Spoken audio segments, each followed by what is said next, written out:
Simulan na natin magluto ng Shanghai na luncheon meat.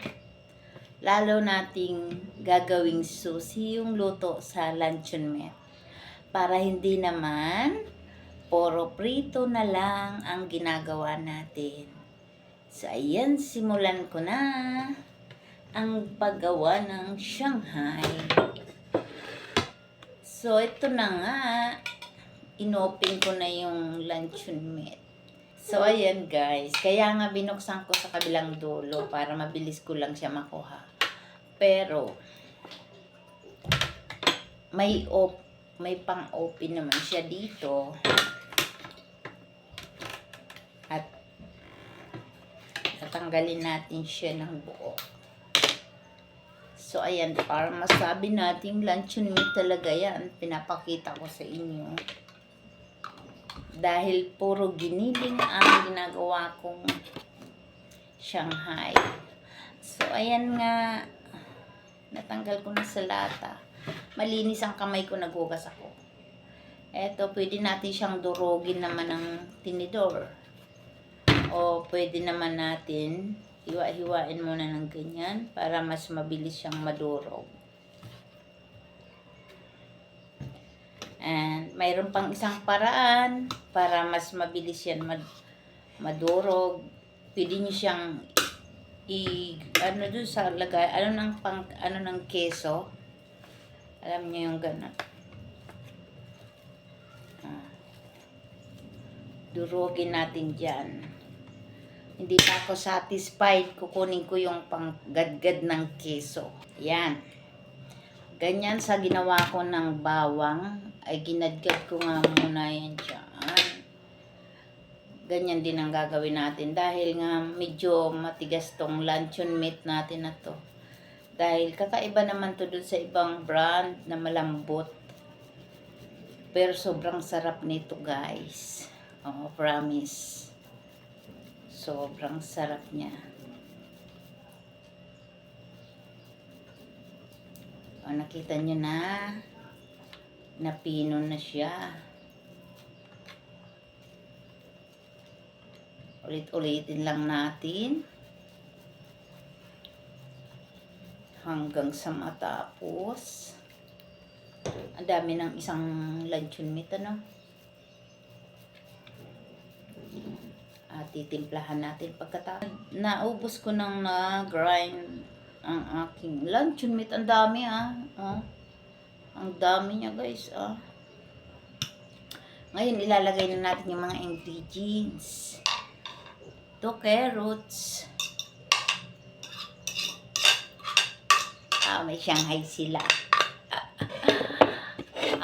Next, itong daw ng sibuyas na mura. Meron tayo ditong sibuyas na hiniwa ng pa-strip.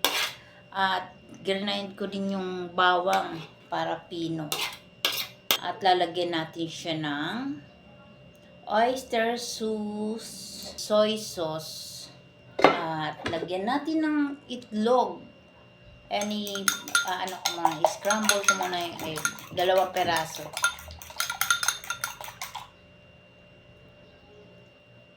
Yan. At lalagay natin ng pamintang durog. Durog na durog para masarap ko. Kagaya ko, durog na ako. Cherries. Then, haluin natin ng mabuti. Huwag na tayo maglalagay ng salt. Kasi,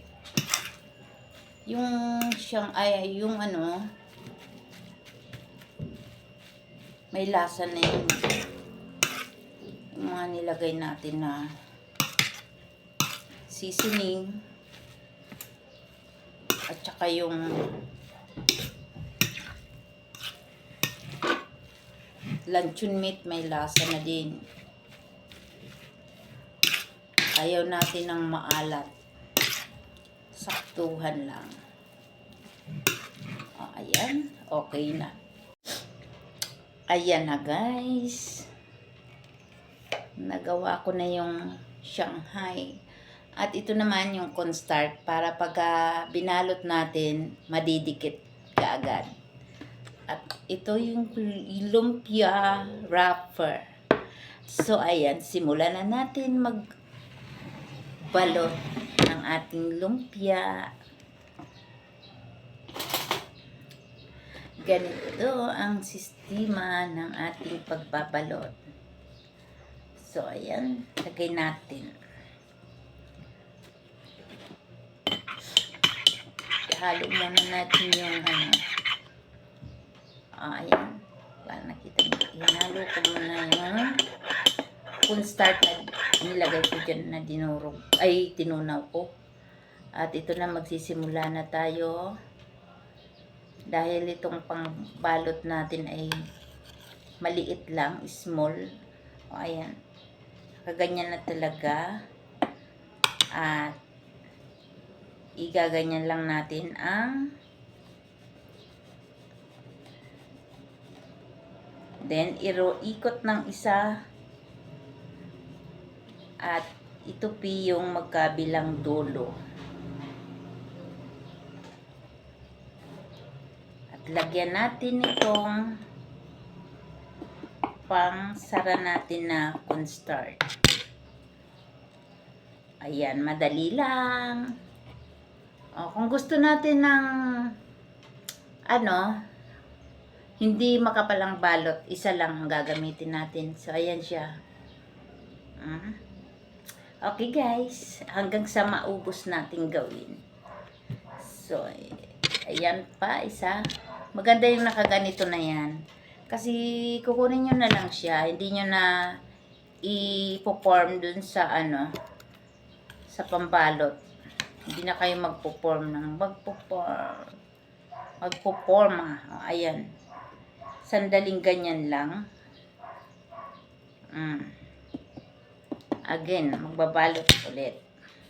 Tandaan nyo, ganyan lang. Napaka simple lang ng pagbalot natin. Yan, tapos tupiin mo yung kabilang dulo, magkabilang dulo at i-roll. At ito naman yung pang natin, huwag kakalimutan. Ayan, para hindi siya bubukas.